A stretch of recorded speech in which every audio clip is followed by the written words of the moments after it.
Welcome to The Explainer. Okay, today we are leaving the safe, familiar territory of everyday gardening and stepping right into the exotic, honestly thrilling world of the Nepenthes Pitcher Plant.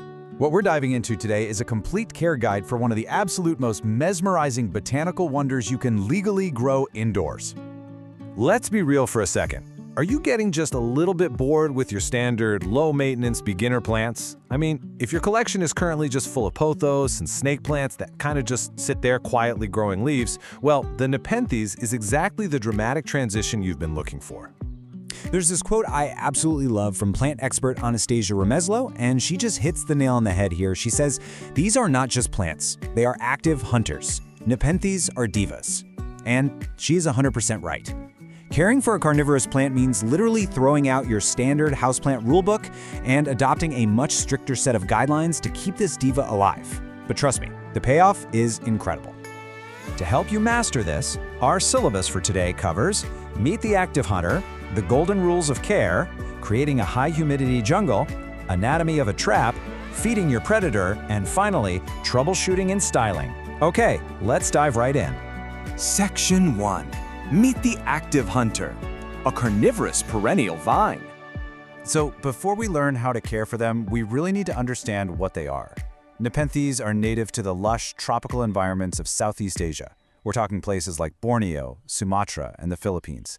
Now, what's genuinely amazing about this plant is its sheer scale and longevity. This isn't some delicate little sprout that's going to fade in a season, right?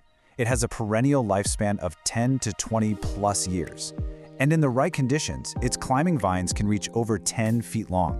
Oh, and here's a massive bonus for you. While it is completely non-toxic and totally safe around humans and pets, it is an absolute menace to household pests. It'll actively control fungus gnats and fruit flies right in your home. Section 2. The Golden Rules of Care. Light, water, and soil for divas.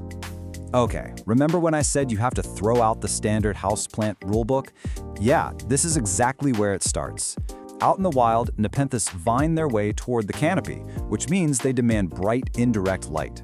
An east-facing window or a sheer curtain south window is pretty much perfect. They also absolutely thrive under LED grow lights on a 12 to 14-hour cycle. But be warned, they are picky.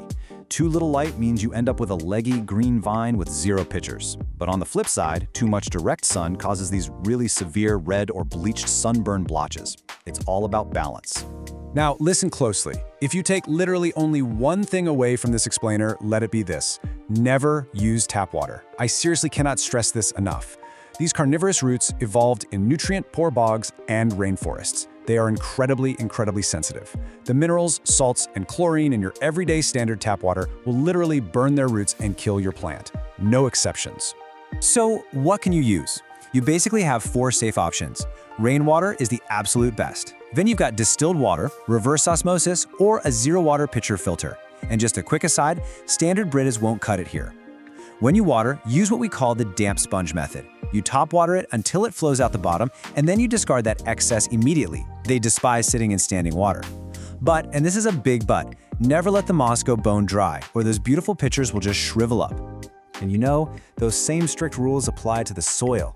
Standard potting soils like Miracle-Gro are packed with added fertilizers. For a pitcher plant, that fertilizer is pure poison. You need a completely sterile, airy, zero-nutrient mix. The absolute perfect recipe is a 50-50 blend of long fiber sphagnum moss and perlite. The sphagnum holds onto the moisture, while the perlite ensures maximum airflow to those super sensitive roots. Section 3. Creating a high humidity jungle. The secret to making pitchers. Okay, what is truly fascinating about this plant all comes down to this single number, 60%. This number directly answers the #1 complaint that new growers have, which is, why won't my plant make cups? Well, if your ambient humidity drops below 60%, the plant actively decides that the air is just too dry to maintain a liquid-filled bucket, so it simply aborts the pitchers before they even finish forming. It just pulls the plug.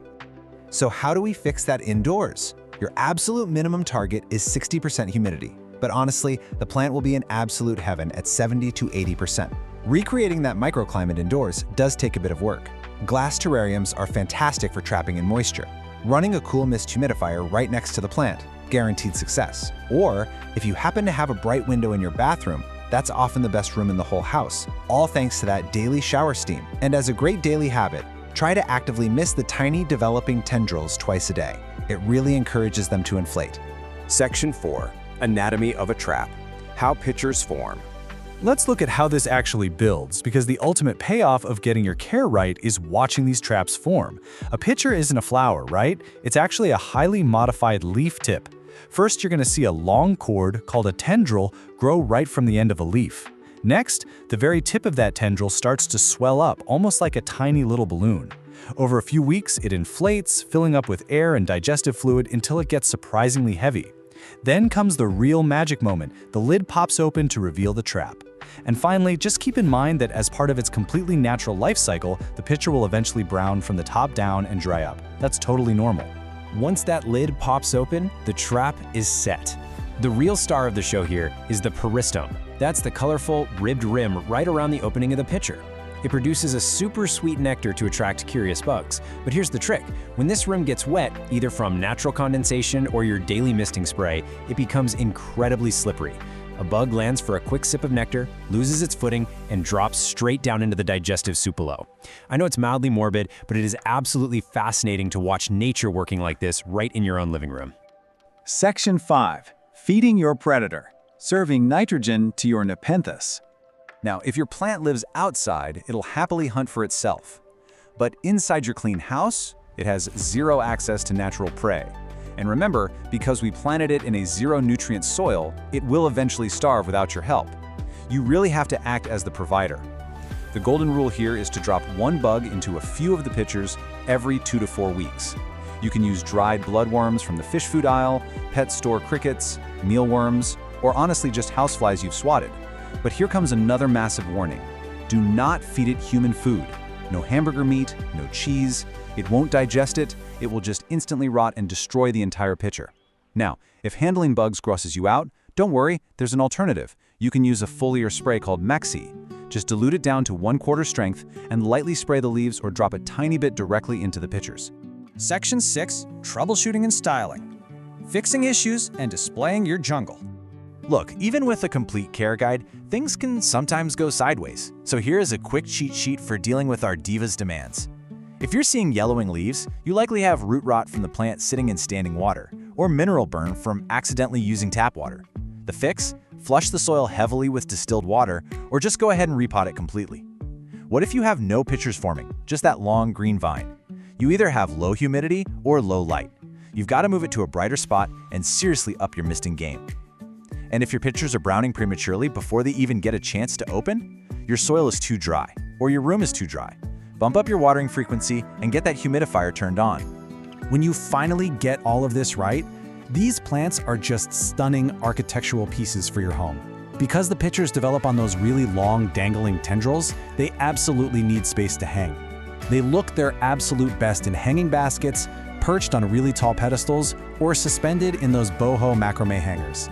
And structurally, letting them hang freely prevents the developing pitchers from bumping into shelves, which can easily damage them. Like we said earlier, suspend them near a bright bathroom window, and you've basically got the perfect display. So we've covered the strict watering rules, the required humidity levels, the zero-nutrient soil, and the carnivorous diet. You now officially have the complete care guide. The only question left is, are you ready to bring a predator into your home? Yes, it absolutely takes a bit more effort than a standard houseplant, but honestly, watching your very own Nepenthes inflate its first trap is just one of the most rewarding experiences in indoor gardening. Thanks so much for joining me for this explainer, and hey, happy growing!